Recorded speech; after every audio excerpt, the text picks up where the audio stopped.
Well Done podcast. Today, I'm super excited to have my guest, Bri Seeley, on. Before we get into that, please be reminded that you should go to iTunes, subscribe to the podcast, find me on YouTube, hit me up on Instagram at Life Well Done. The Twitter and Facebook pages are up, and there's more to come with virtual online training here and with nutrition. So, quick tidbit there, but now let's get into it. Today, I'm joined by Bri Seeley. She's a fanatic for everything mindset, claiming it's her jam, it's her everything. She has 2 degrees in fashion, lived in Italy. She has owned multiple businesses, and before diving deep into the current business she has, which is centered around teaching people co-creation as a way of manifesting anything they desire. She also utilizes hypnotherapy as a way to reboot and accelerate people's mindset shifts. On top of changing careers, moving around, developing businesses, and realizing her vision, she is also an Amazon #1 selling author of the book, Permission to Leap, The 6-Phase Journey to Bring Your Vision to Life. She has worked with thousands of people worldwide, helping so many live their truth and walk their soul's path. She's been on NBC's Today Show, Forbes, Medium, Thrive Global, and in the Huffington Post. She has a bubbly, enthusiastic personality, and I cannot wait to learn from her. So enough about me and more with Bri. Bri, how are you doing? Hi, thanks for having me. Absolutely. I'm pumped about this. I think that's the first time anyone's ever called me bubbly, so thanks for that. I'm reaching maybe. I don't know. We'll see. How's everything going? You're based in Minneapolis right now, right? Yep, right now, temporarily. I grew up here. I've been back since April, and I leave again in March. Theoretically, we'll see. I thought I was leaving in October, and the universe was like, nope, not yet. So, I know, listening, I was telling you offline here that I listened to your book on Audible. First of all, that thing spoke directly to me, and I couldn't stop it. I had a couple of things I had to do, and I'm like, how do I manage to just keep going through this thing? Texted my sister about it, told some friends about it. I'm like, you guys got to check this out. But we'll dive into that. I want the whole story and how this whole thing came up. But one of the things that I realized is how much of a suitcase you've been. Living in Italy, you've lived in Seattle. Where else? Obviously LA, Minneapolis. So Yep. You kind of been all over the place. New York? Have you lived in New York? I haven't yet. March will be the first time, but I've visited multiple times. So I'm spending 10 days there at the end of this month, and Gotcha. I love it. Awesome. Very cool. So, Bri, I have some things listed here, but I want to get kind of the abbreviated story of how you go. Obviously, most of that story, or it feels like most of the story, is brought out in your book, which I will encourage people to definitely check out because it's awesome. But from your standpoint right now, where did it happen? How did it happen? Where did you get going with this? What's going on? Yeah, so I do talk a little bit in my book, but this is something that's kind of been in me my whole life. Like, I firmly believe that what I'm doing right now is what I had planned to do, even when I was still like at a soul level.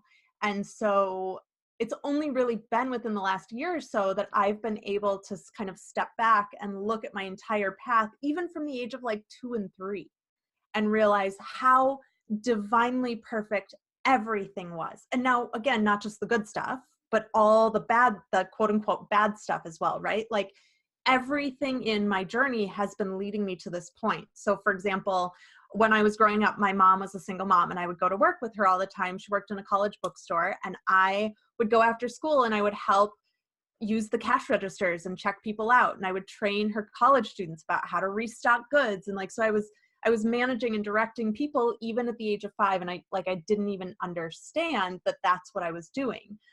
Things like, as an only child, for the first 10 years of my life, was an only child, I had to really use my mind and my imagination to create realities where there were none.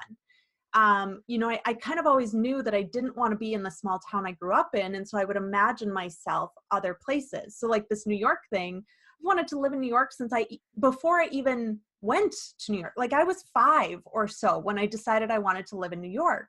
So this has kind of been what I've been gearing up towards. Fast forward to college, I was in multiple leadership positions. I helped my parents manage their small business. So I was, managing employees, doing scheduling, counting cash, making deposits, like doing all the business stuff.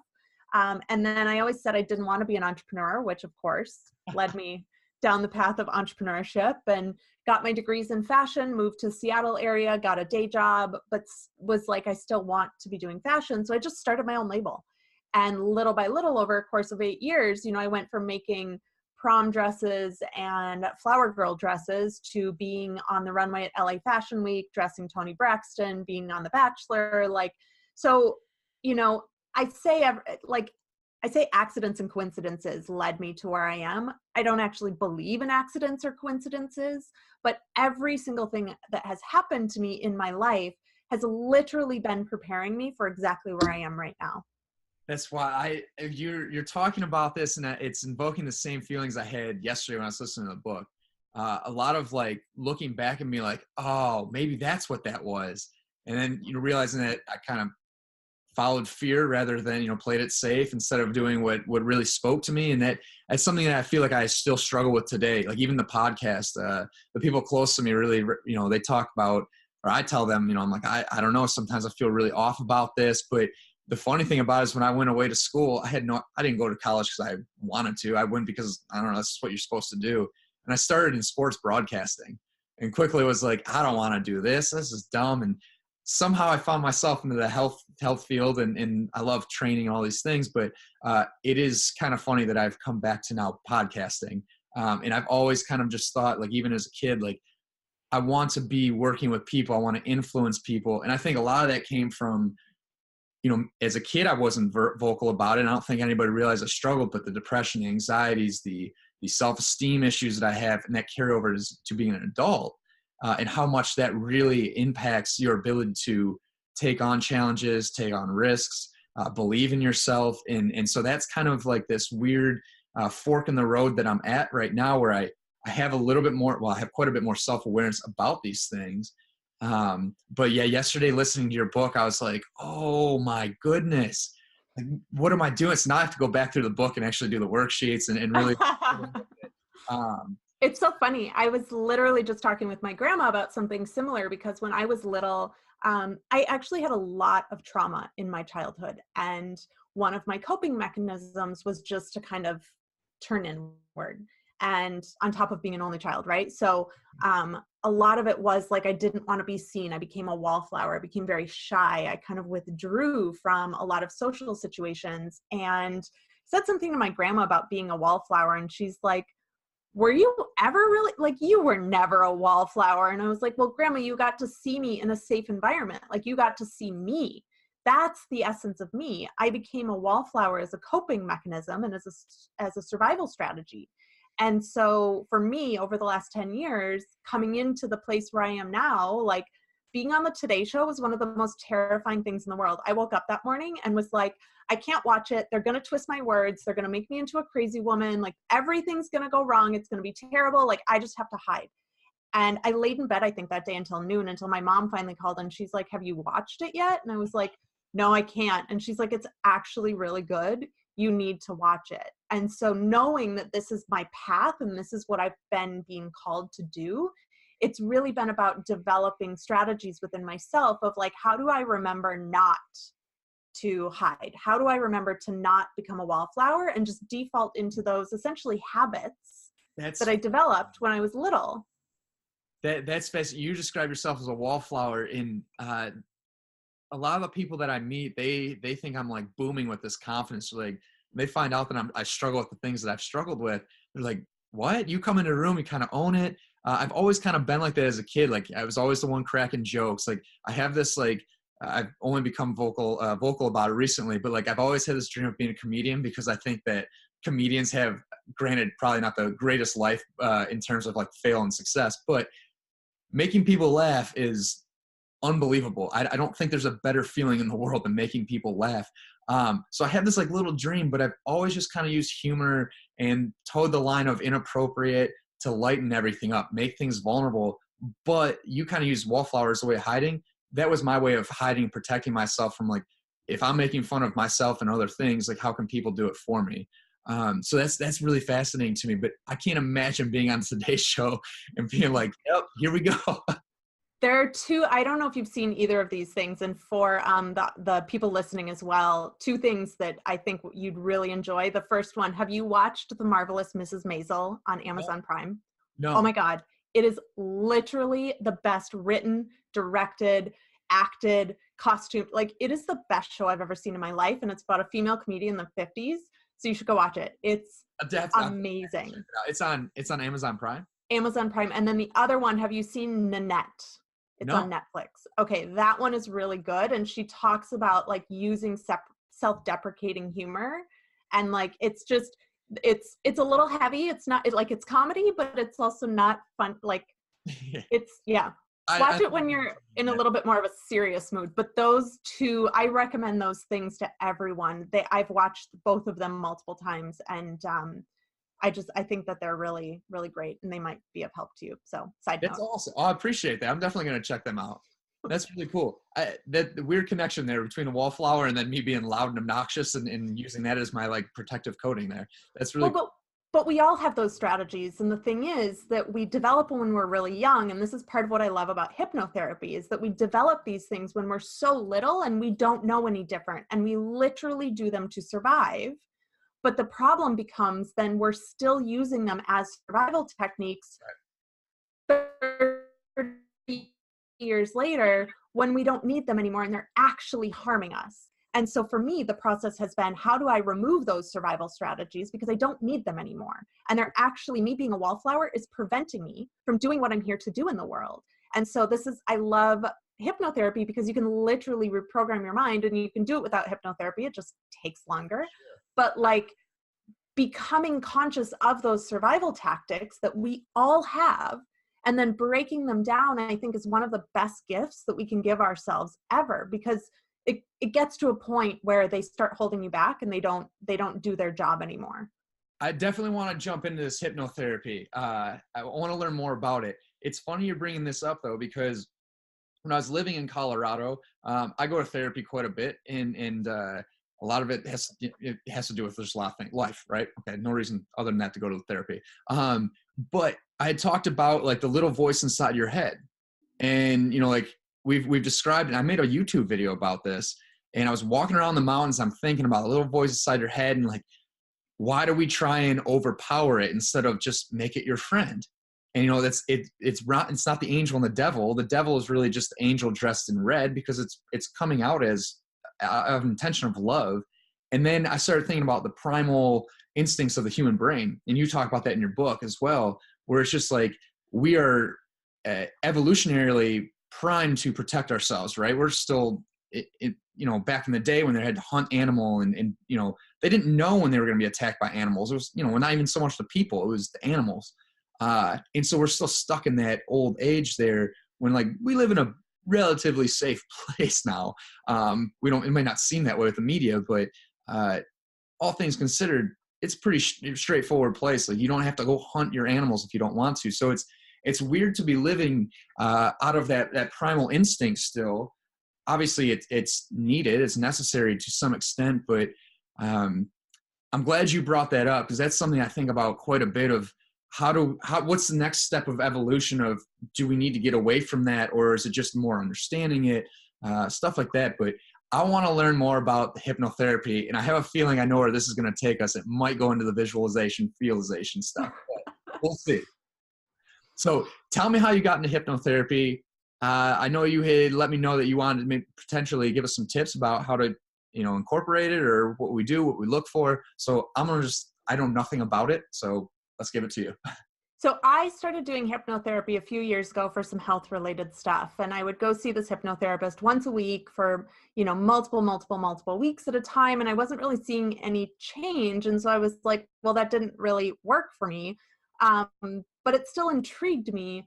And one of my clients had done this particular form of hypnotherapy called RTT, which is rapid transformational therapy. And she had shared with me how like miraculous it was and how just unbelievably powerful it was. And so I had tried to find someone in LA that did it, and I reached out to a woman. She never got back to me.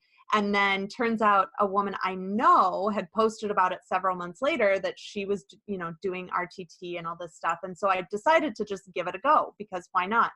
And it changed my life for sure. So the first session I had was last October, and it was amazing that I was struggling with something. I'd had this belief that I didn't know how to be a successful entrepreneur. And it was very interesting because it was like every time I opened my laptop, I would have this feeling of, I don't know, like I don't have what I need to be successful at this. And so we kind of dove into that in hypnotherapy. And it was interesting. Like I said, lots of trauma in my childhood. My dad was a bipolar paranoid schizophrenic and also self-medicated with alcohol and drugs. And so he had me every other weekend. And lots of weekends he'd just be passed out because he had been drinking and couldn't cope with his voices in his head and all that stuff. And so as a little kid, 3, 4, 5 years old, I would go in the kitchen hungry and open the refrigerator and feel like I didn't have the skills or the tools to be successful. I couldn't feed myself. And either the refrigerator was empty or it was all like canned, like I just couldn't feed myself. And so it was interesting that I had taken that experience and was literally recreating it every day, 30 days later or 30 years later with my work. And so we worked through that and like really uncovered a lot of great things. I had my next session. So all you need with RTT is one session. And basically this is how I see it. Our brains are like computer hard drives. And I loved how you said earlier that hypnotherapy is like a reboot, because it really is. Think about your computer. You install, in fact, I have notifications on my thing right now that says updates available. Do you want to install the updates or try again tonight? And we do that with our hard drives, but we don't do it with our brains. Sure. And so we're operating off of like the really primitive, like 1980s Macintosh, like black screen with green pixels in our brain. Like that's what our brain is operating off of. Because again, like I talked about earlier, it's operating off of things that happened to us when we were 2, 3, 4, 5 years old. And we've developed our survival strategies. And then now we're still living those out now. So what hypnotherapy does is it essentially gives your brain an upgrade. Like it gives you a software upgrade, right? From whatever it is, Lion to Mojave, or I don't know what they're calling them nowadays. I don't pay attention to all that stuff. But it's so fascinating because our subconscious brain is 95% of our brain. The conscious thoughts you have every day are only 5%. 95% of what's running your life, you cannot see, access, understand, know, touch anything unless, yeah. And so it feels the opposite. It's what? It feels the opposite every day. I know, right? Everything, the chatter's so loud all the time. That's crazy. Well, and it's amazing to think we have, 70,000 thoughts a day, and that's only 5% of the puzzle. Right. Imagine what's going on in an area that you don't even know. Right. It's playing out. In fact, the top thing that people say to me after hypnosis sessions is, wow, I either don't even remember those memories, or I had no idea that they affected me in the way that they had. And so we're walking around with all of this old, outdated operating like information. We update our apps all the time. Why would you not do the same for your mind? So for me, it's like a hack. I just love, I still do it. My coach does it for me. I just hired a coach to coach under me who is also RTT certified. I do it for my clients. It is the best hack, and RTT only takes 30 days. And it is the coolest. I'm obsessed. It's interesting. And you're explaining it as a computer, and I have this vision of where I live or where I grew up, where the roads now are all built around and they're all connected, but the old software would be there'd be the construction barrels. You can't go past this point, but you're looking past it and you're like, well, somehow I got to be able to get there. That's really fascinating, and I can truly appreciate, because that's, again, as I told you earlier, that's kind of where I feel like I am right now with the podcast, with the training. What is it that I want to do with my life? It's not that I don't know. It's that I probably have these roadblocks that are no, you're not good enough. No, you can't do this. And almost all of it is probably because of something that happened when I was a kid, and I twisted the story, and it was yeah, that sounds okay. It sounds accurate right now. And it could have just been somebody else having a bad day saying the wrong thing at the wrong time to me.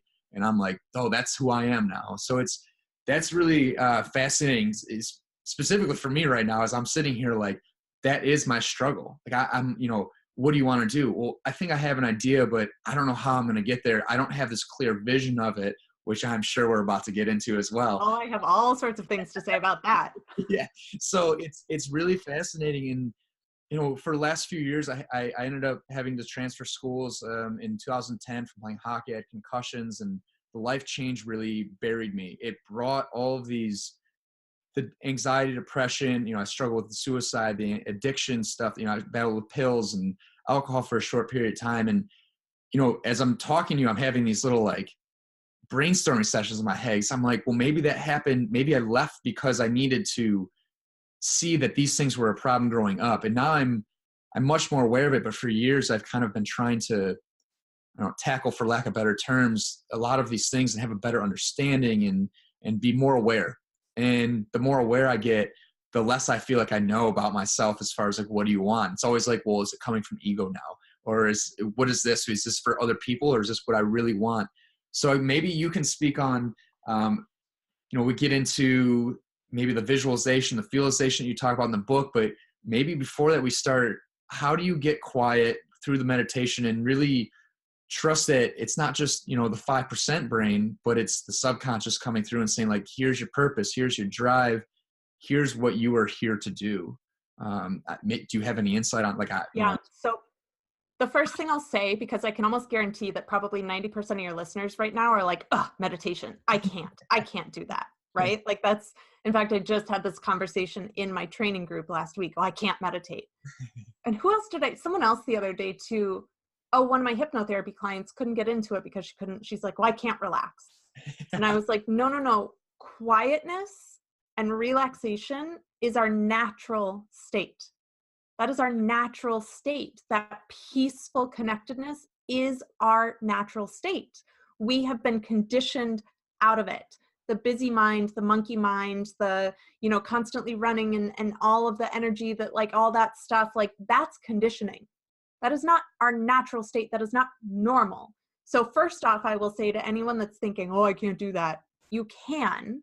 Not only can you, it's how you're supposed to operate. And you've just been conditioned out of it. So we're so far away from the truth, it's obnoxious. Oh my gosh. So the first thing I would say is, one, stop telling yourself you can't. So as you were talking, I was words from one of my mentors were coming to me. Naveen, he wrote the foreword to my book, and he always says, when you say something is impossible, it instantaneously becomes impossible, but only for you, not for anyone else. So you are literally writing the rules to your life. So if you're sitting here saying, well, I can't meditate, then yeah, you're not going to be able to meditate. My invitation is you can meditate. You just need to change your mind around it. So start telling yourself, meditation is my natural state of being. That's a really great way to start. Now, second, I will say everyone's like, oh, but you have to sit in the lotus position with your, no thoughts for an hour. Bullshit. That's not, in our day and age, that is just not, if you can do that, by all means do it. I've been meditating for 10 years. That is not how I meditate. So there are a ton of different kinds of meditation out there. Find what works for you. Are you going to land on it on the first try? Maybe. You might be lucky. You might have to try 10 different kinds of meditation before you land on what works for you, but do the work and figure out what you need in order to meditate successfully. And then the other thing I would say too, so for me, I'm so familiar with my inner world that I can tell the difference between what's my higher self, what's my ego, what's my fear, what's my, hopes, and like, they're all different and they all speak to me in different ways. They all have different energy attached to them. They all feel differently in my body. They even all have different like tonalities. So when I know that my higher self is speaking to me, it's always like this, it's like a brick is dropped almost. And it's just like this boom, like this is the truth. And it's this like heavy resonating, usually only a few words, like very succinct and to the point, like this is the truth. Now, when my ego is talking to me, it almost feels like I'm fighting. Well, this and that and da da da da, and like it's a lot of words. And when my fear's talking, it's like I can like feel this thing in my stomach. And so they're all different. So one, just get aware of what like the tonality that voice is taking. Get aware of how it feels in your body. get aware of the words that it's using and even the tempo at which it speaks. They're all different. I see it. Have you seen Inside Out? Yes. So I see it like that. So like inside of me, I have, the little blue person in the sweater that's like, and then the green one that has on the dress and like they're all different. The anger one and they're all different. And so I see that as my higher self and my ego and my fear and all these different things as well. It's important to really distinguish them, because if you only hear them all as one voice, then you're going to get really confused about which way to go. Sure. That makes total sense. Like as you're saying that, I'm sitting here thinking about the meditation I did this morning. And I had a lot of chatter this morning. I'm like, man, I don't know. But now you're saying you almost put a label on them, and that way you can identify a little bit more easily with them. And yeah, that's, as you said that too, I started recognizing even just myself, like, but yeah, the fear does make me feel that way. And yes, the ego definitely is a battle. It's a lot of reasoning back and forth, like, oh, well, it could be this, it could be that. And then the self is just kind of like, oh, okay. Like, Yeah. When your truth comes. here you go. It's Yeah. pretty straightforward. No issues, no fight.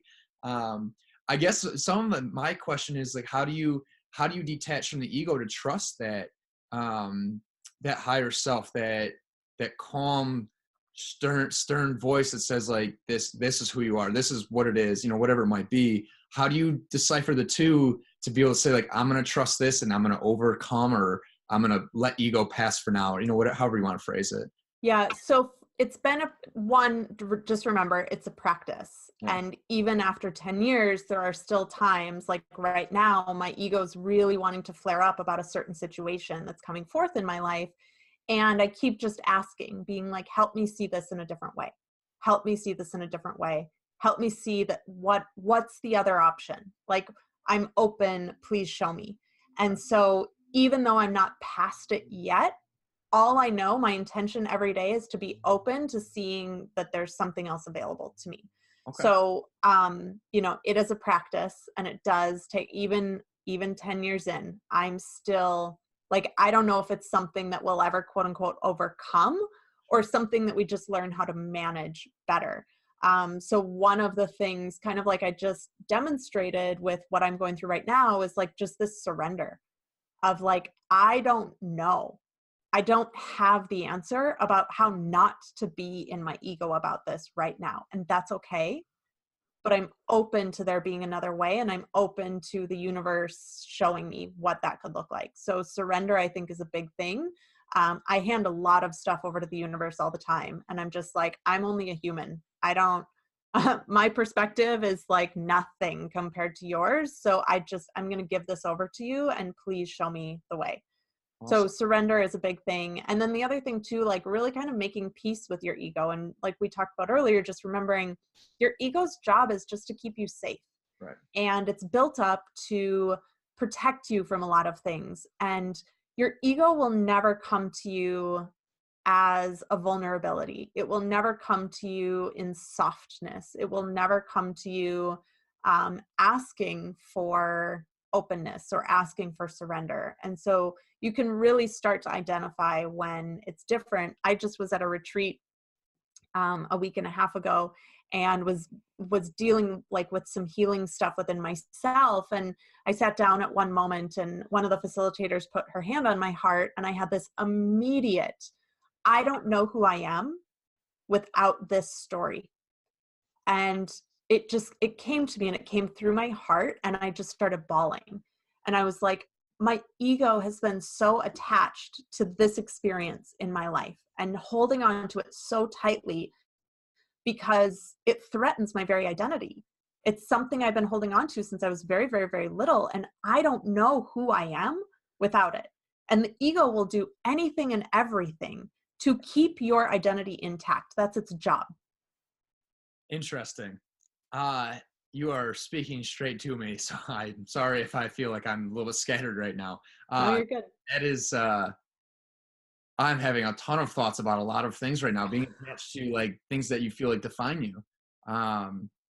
that is a massive block for me, or something I struggle with. Is it's like, well, I'm this person, but without it, I don't have any identity. I don't know. And I think that was one of my major struggles in transition from playing hockey in college and moving home, being like, I don't have my outlet. Who am I? I was Brian, the hockey player. And now I'm Brian. I don't, who the hell is this guy? Yeah. That's really interesting. Well, so may I share so I did a massive healing that day with it. Like I did some really intense energetic work and like movement work and embodiment work and all sorts of stuff. And when I came out on the other side of it, I really sat down and wrote out like, who am I?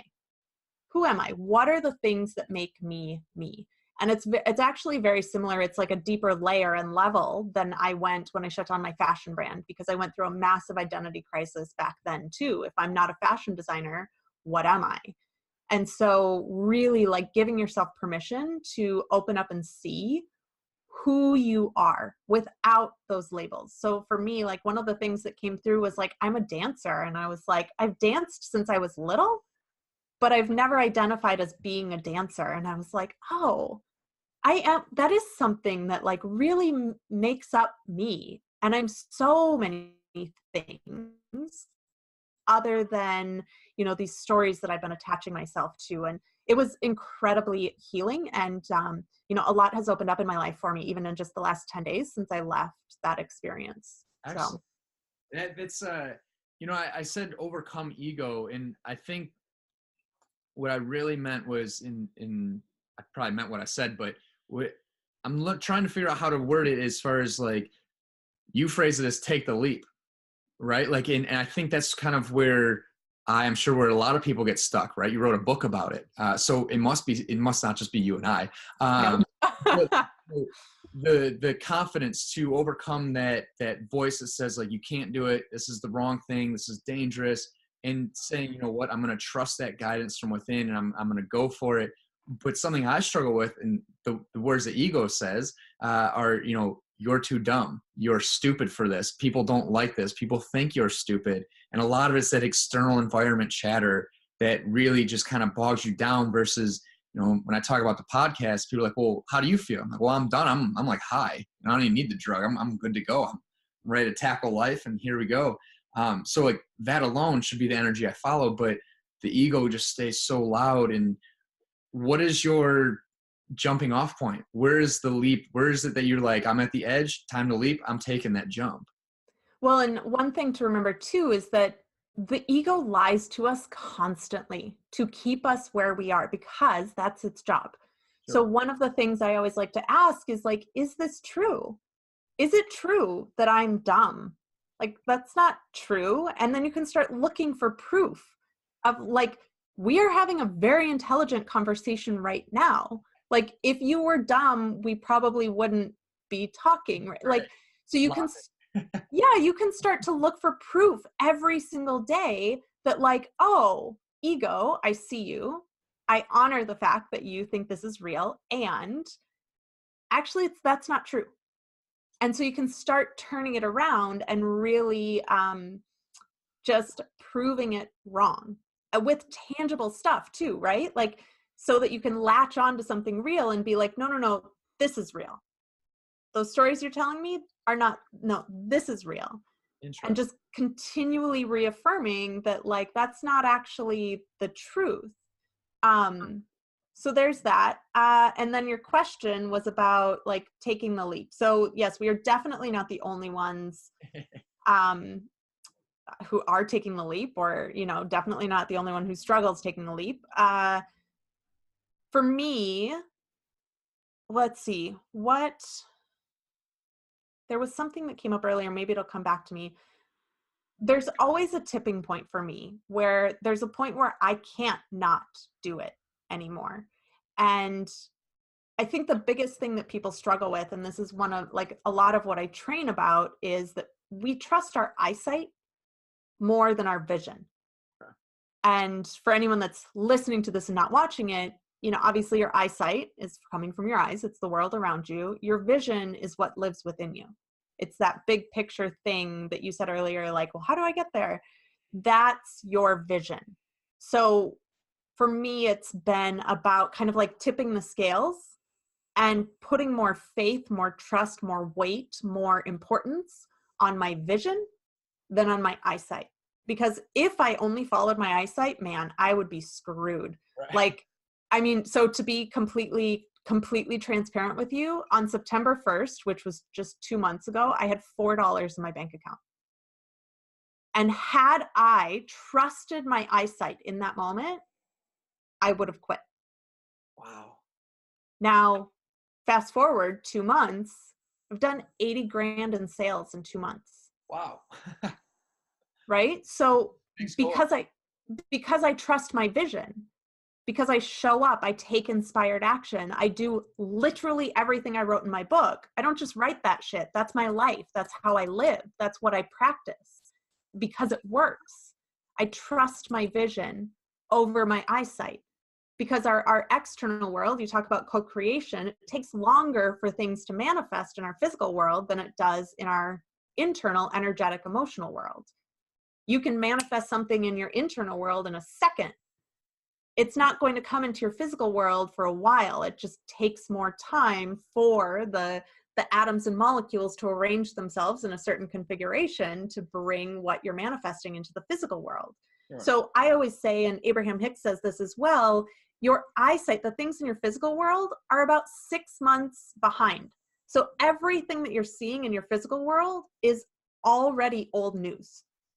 So if you're basing your life, your capacity, your possibility on what you can see in your physical world, you're literally living in the past rather than living in the present, which exists within you, and the future, which also exists within you.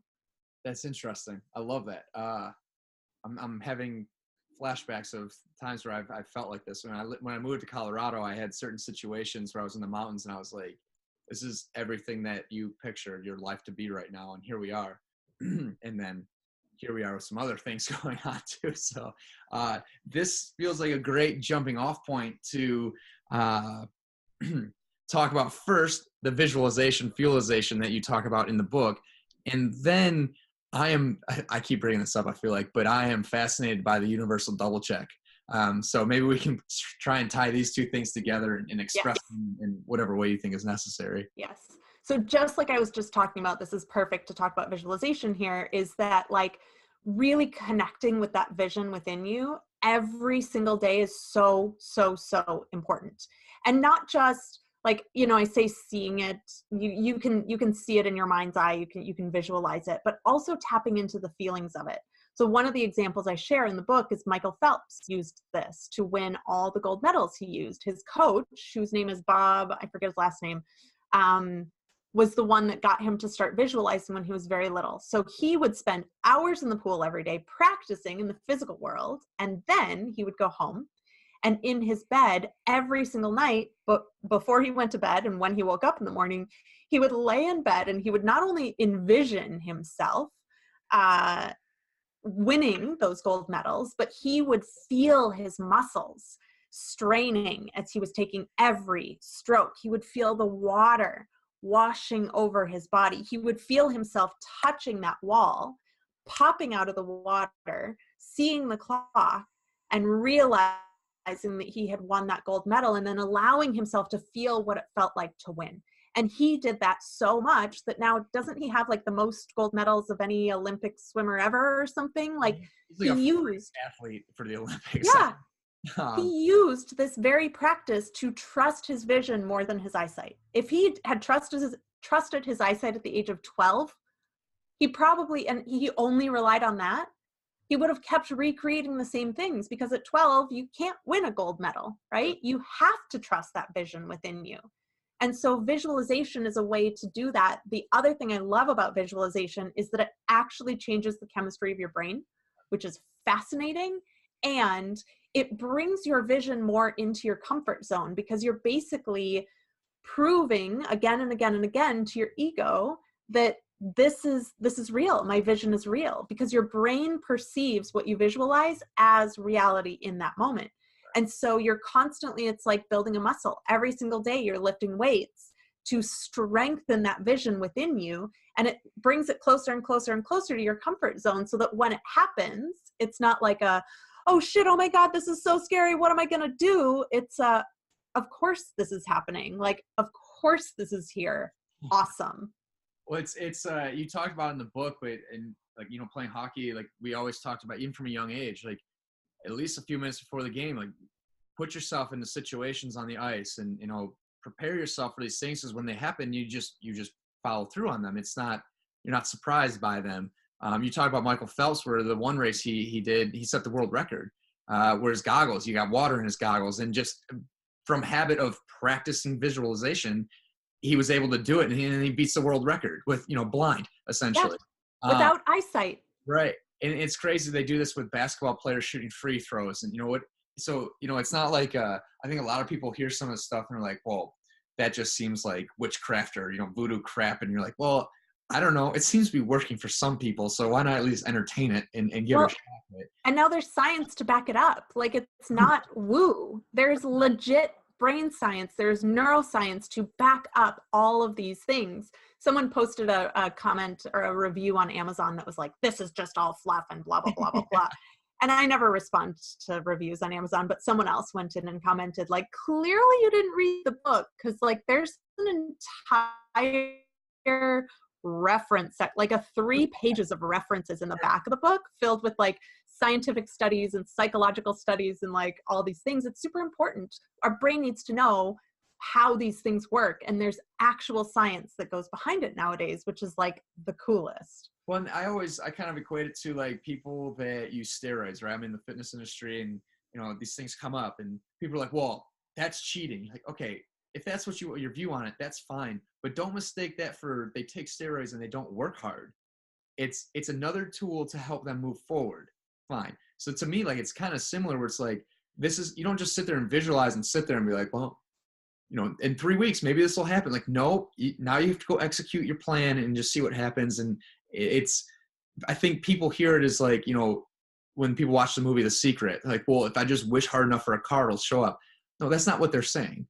What they're saying is that commit it to yourself, commit it to your memory, put it out there, and then go do your job. Go do what you need to do to create these things.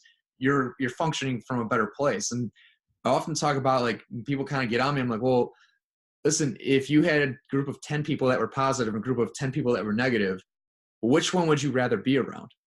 Probably the positive. So like, being positive is probably going to attract a few more positive things to you than the negative things. So however you want to phrase it, you want to put the picture together, by all means do so, but don't misunderstand that it's not just sitting there wishing and chucking up the prayer. It's very picturing it, running yourself through the plan, accepting that it is there, and then moving forward through your day to day. Yeah. And this is exactly why I used to teach exclusively like manifestation, like traditional manifestation. About 2 years ago, I was teaching that. And last year just had this major moment where I was like, I actually dislike the manifestation industry. Like, I really don't like, because it is just that, well, if I sit here and think about a red car hard enough, it's just going to show up. No, it's not. It is not just going to show up. So that's why I started really pivoting, although it wasn't much of a pivot. It was really the same things. I'm just calling it different stuff, is co-creation. And then now I run this training called the anti-manifestation training, which of course isn't anti-manifestation. It's just more about taking responsibility for your actions and being an active co-creator with the energies of the universe to bring about what it is that you desire. So I'm actually running that training again in December. I'm super excited about it. So it's going to be good. Is that in a location, or is that something virtual? It's all virtual. People can register now, actually. It's at challenge.briseeley.com. If you register now, you'll get the former one. But if you register now, you'll get informed when the live one happens again in December.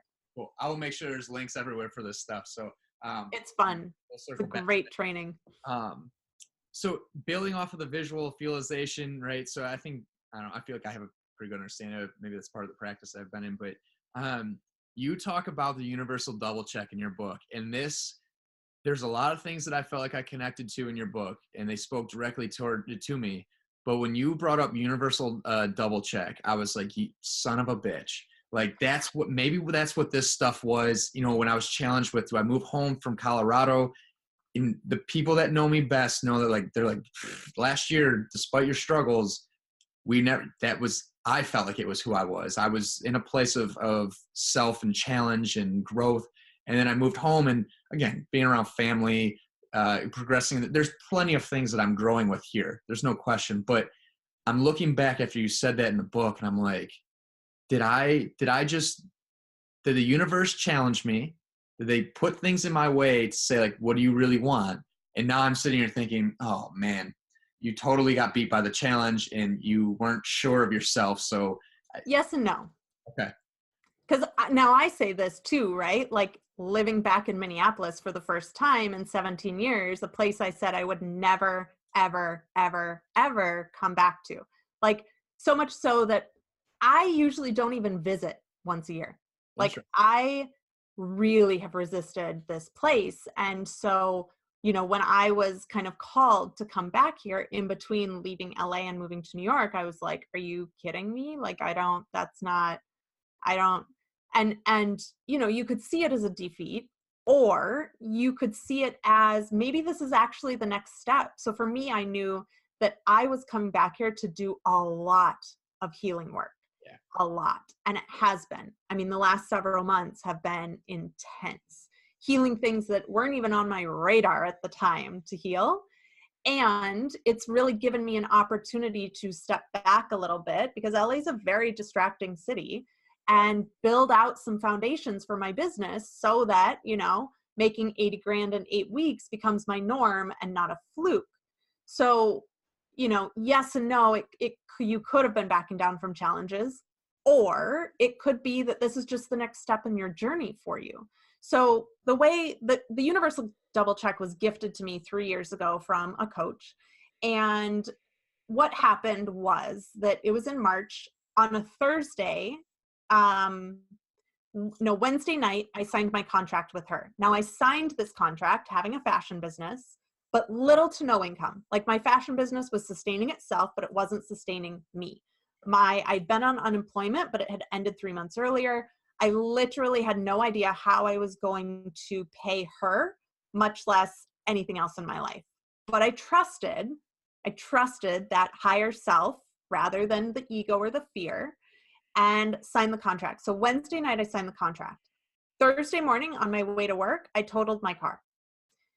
Now I had that car for I think 8 years or something. I had no payments left on it. Like it was free. Is that the vibe that you speak of? Yeah. I wanted to talk about the accident on the top of my paper here, so this is great.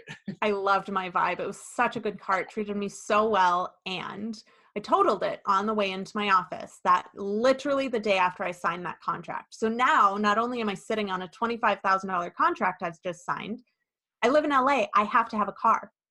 I didn't have the proper insurance on it, so I sold my car for parts. I walked away from that accident, luckily, completely safe and healthy. There was no injuries, no nothing. I didn't even have a sore muscle.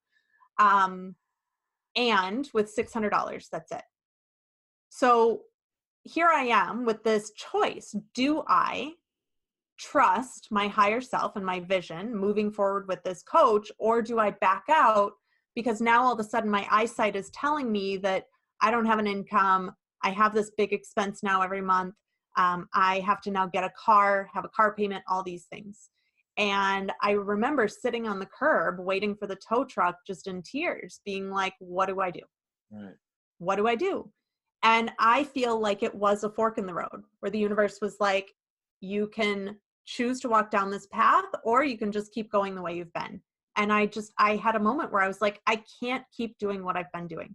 If I keep going down the path I'm going down, I am going to burn and crash and burn massively. Yeah. And so I was faced with that choice, and that was my universal double check moment, one of them. And I chose my higher self. I chose that vision. I chose to trust that even though I couldn't see with my eyes how it was going to unfold, that it would. And it did, right? So I learned how to show up in a different way. I learned how to be a better person through that experience. I learned how to access my power in a different way. And because of it, my whole life has transformed. Now, had I continued walking down the old path, you know?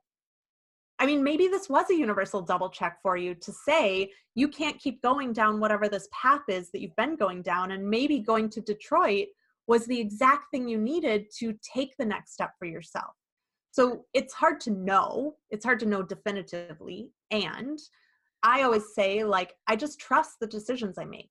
And I trust that if I have to, re-navigate that decision at some point in the future, if I'm faced with new information, then I will do that. I ended up firing that coach 6 months into our contract because she decided to change how she was serving me and it just didn't work for me anymore.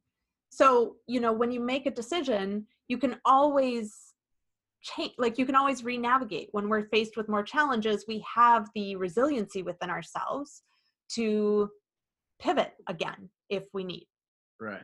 Well, it's after I said that and you started talking about it, I was like, I can't say that I didn't accept challenge or I didn't come home for a reason. I felt like I was pulled home, and obviously, like, I'm sitting here right now and I'm like, there's so much growth that's happened in the last, I don't know, 4 months, whatever. I've moved home in July, whatever, however many months it has been. But, so I need to do a better job of acknowledging, like, okay, here's what's been going on. Here's what's taking place. So, but like you said, you can re-navigate to wherever you want to go at any moment. So that's really fascinating to me. I appreciate you kind of checking me on that. So then, spoiler alert. Oh, you're so welcome. Spoiler alert. So 2 days after that, I also got word. That's when I got like the big, like, brick dropping word that it was time to shut down my fashion brand, which was like another whole thing. And then I got to go through a whole ego death around who am I? And like, it was 2015 was an incredible year. And at the time, of course, it looked bad. Sure. Like, oh, this is terrible. I'm going through all this pain. Like, I ended up in December 2015 not being able to pay my rent. Or I guess it was end of December, beginning of January 2016, I couldn't pay my rent. And 9 months after that, I had my first, like, I crested my first 6 figures in business. Wow. So, like, we're faced with all these challenges and we can choose to look at them as, bad or negative, or we can choose to look at them as a test, like I don't like to say test because I actually don't think the universe is testing us, but really just an opportunity for us to do better and do greater and expand more into who we're meant to be in the world. Interesting. Now, we'll start kind of wrapping this up here. I know we're getting close and I don't want to keep you all day, but I have 2 questions to finish off with before we ask you where everybody can find you and what's coming up for you. But one of the things that I struggle with is, when does, for lack of better terms, when does stability come into this? And how do you, is that something that is attainable when you're chasing, I don't know if chasing is the right word even. It's hard to do this when trying to use the right verbs, but, you want to be able to settle down, but you also want to chase what you feel like you're driven to do. And how does stability come and go? Is it possible? Is it something that you kind of have to get comfortable with saying, like, it might not just, you might not just stay in one spot for the rest of your life, or is that just part of what you see your vision as?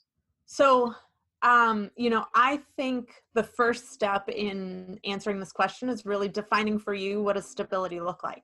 Sure. So for me, I've known for a very long time, growing up in the Midwest, stability looks like you go to college and you get married and you get a job and you have babies. And that's your life. And I knew at a very, very, very young age, that was not my life. And so for me, defining stability looks completely different than most people I know. And so one, I would say, what does stability look like for you? And then the other thing, I listen to a lot of Abraham Hicks, and what they say is, you can't be in the experience of a thing if you are existing in the question of it. So if you are seeking for stability, that is different than experiencing stability. And so my invitation would be to ask you, what is stable in your life right now based on your own unique definition?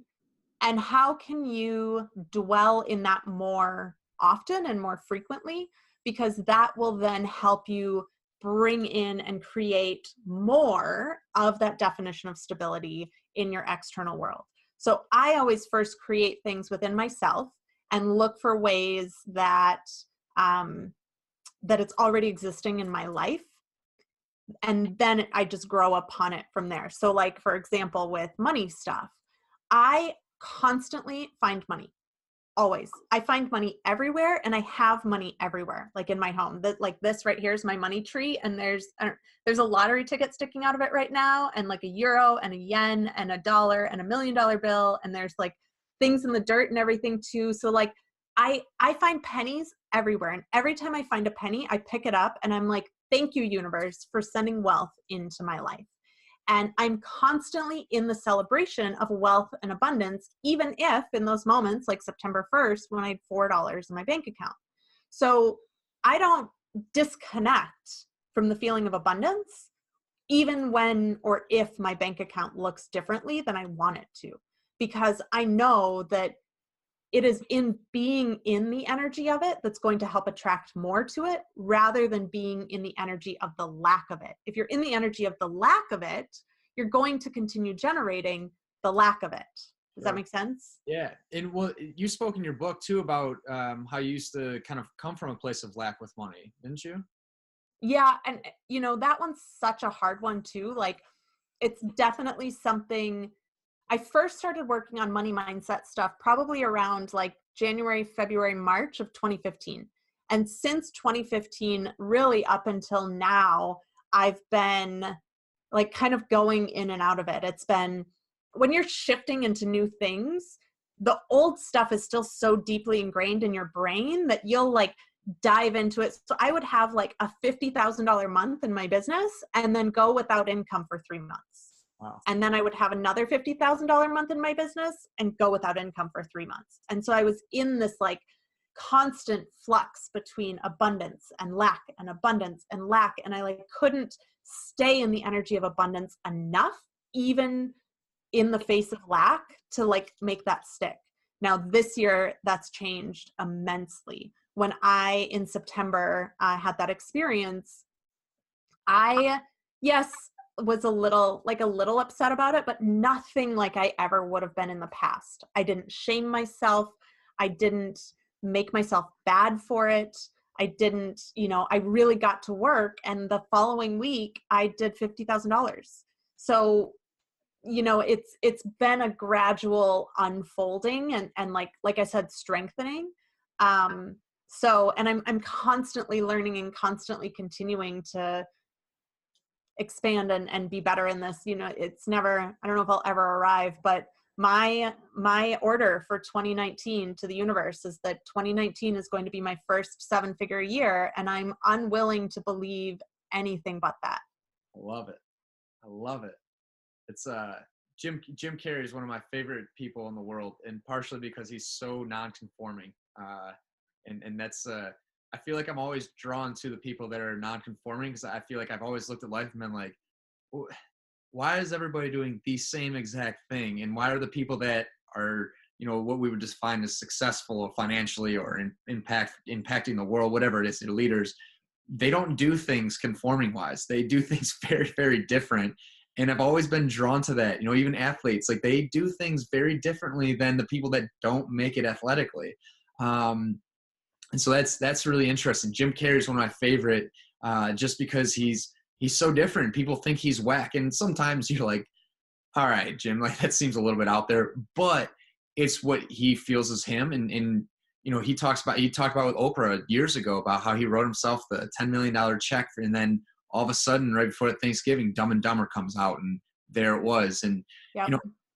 A lot of people will say it's serendipity, whatever you want to call it, that's fine, but it still happened. Well, and it's like we talked about earlier, it's like the visualization stuff really works when you do that stuff, and when you have that check in front of you every day, and you're constantly reaffirming that, like, I'm the holder of a $10,000 check. Like, that is 10 million, sorry. But like, it works. And it, like, you can say it's crazy and not do it, and by all means, good luck with that. I always say, if you're purposefully and consciously creating, or if you're not purposefully and consciously creating, both will generate the same outcomes. So what are you aiming towards? What are you doing about it? And you might as well, you're putting the same amount of energy out there to create the things you don't want. So why not shift and start creating the things you do want? It takes no extra energy than what you're currently focusing on. You just have to shift your focus. That's it. Interesting. Yeah, it's I was doing a guided meditation yesterday with through Deepak Chopra, and I forget, I'm gonna butcher how it's phrased, but it's, a hose directly at a flower allows to grow, versus a hose sprayed up in the air with just going everywhere. It's not focused, right? That was the kind of concept of it, is that focused energy is what we really need. So that's really awesome. I think this is probably a great place to wrap it up for today. I'm sure you're very, very busy. You got a lot of moving going on coming up for you. But before we take off, I have two final questions. And before we get to those, Bri, tell what's coming up, where can people find you? I know you've got a ton of platforms. Your website is awesome. Thank you. But just let us all know where we can find you, and I'll be sure to put some links up for everybody. So pretty much everywhere online, I'm Bri Seeley. So my website is briseeley.com. My Facebook, I think, is Bri Seeley Official, but if you search Bri Seeley, I come up. My Twitter, my Instagram, everything's just at Bri Seeley. You can find my book on Amazon. Again, it's called Permission to Leap. And what I have coming up, I do have that live anti-manifestation challenge coming up in December, which I'm super excited about. You can register for that at challenge.briseeley.com. Or if you are anywhere on any of my socials or my email list or anything, you will hear about it. Awesome. That's Bri Seeley, Briseeley. Yep. For whatever reason, when I type it out, I never put the last E in there. I don't know what that is about, but secret. Most people don't. And I also own that URL that just redirects to the correct URL. Awesome. Because you can't get it wrong at this point. It's so common. It happens so often that finally a few years ago, I was like, I'm just going to buy the URL because at this point I can't not. Like it's costing me more to not have it than it is to have it. So it's terrific. I will be sure to make sure everybody can find the link and everything through the podcast and Instagram and everything. But your content's awesome. Thank you. I definitely felt drawn to it when I looked at it. It's very inviting. It after your book, like everything, I felt motivated to take on the world myself. It's super easy to feel connected to you, and your content speaks like straight to people's heart. Well, to my heart at least. So it was wild. It was a lot yesterday. I didn't want to take my headphones off, but. So the last two questions, the first one, I know you were in fashion. I know it's a big part of who you think you might be, your identity, or how you identified previously. But you spent some time in Italy doing fashion, right? Favorite thing about Italy?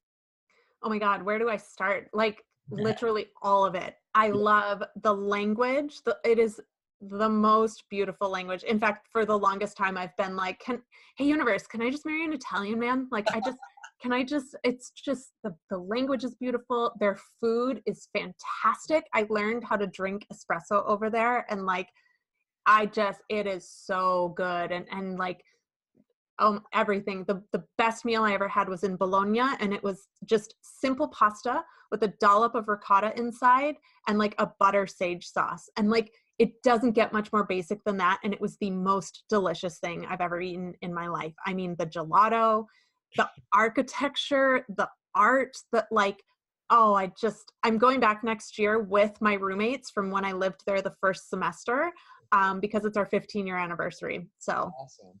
Yeah, I've never heard anyone speak ill about Italy, and it's we're an Italian family. I call our family fake Italians because we're just loud and we love, but outside cook, we don't have a huge family or anything, so we're kind of like talk with our hands, That's so amazing. Italians, but Italy is the one place, like I say I want to go to Europe really badly and just kind of like backpack it. Italy is probably the first landing spot for me. That or Switzerland. For whatever reason, those two places, I'm like, wow, they look amazing. So Let me know when you go. I have a whole list of Florence is where I lived. And I still, the woman I just hired to start coaching under me was just in Florence. And I was like, here are all the things, everything, go do everything. And she messaged me and she's like, we did almost everything on your list. And it was fantastic. So that's awesome. When you're ready to go, message me. I'll definitely be in contact with you. And hopefully this isn't the last time we talk here. So final question for you.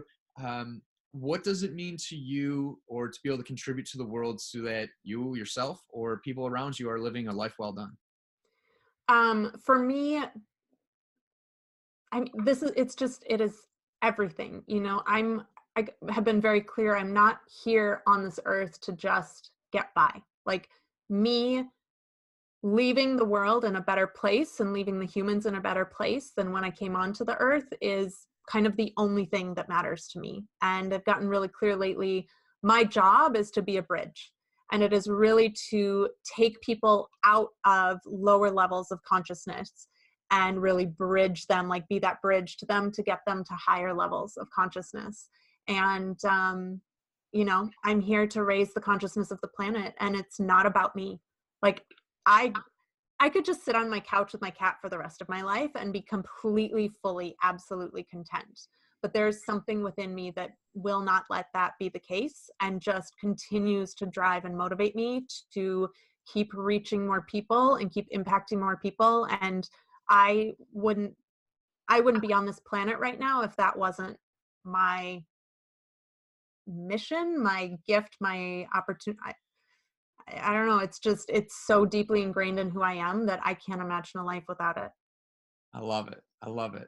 Well, Bri, this has been so awesome. You have so many awesome qualities. The leadership quality comes through. The motivational quality comes through.